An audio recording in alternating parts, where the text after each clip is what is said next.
এই শঙ্করপুর এইটা ভেঙে গেছে ঝড়েতে, ঝড় জলের এতে ঢেউতে ভেঙে গেছে।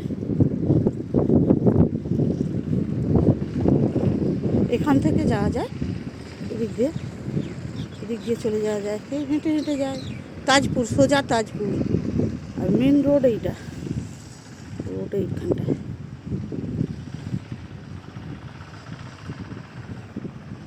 হয়ে যাচ্ছে সবাই রাস্তা।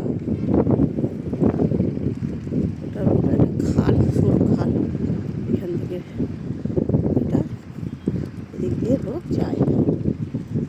আর এইগুলো হোটেল এরিয়া, এটা খুব সুন্দর দেখতে। আপনারা আসুন, এসে দেখুন।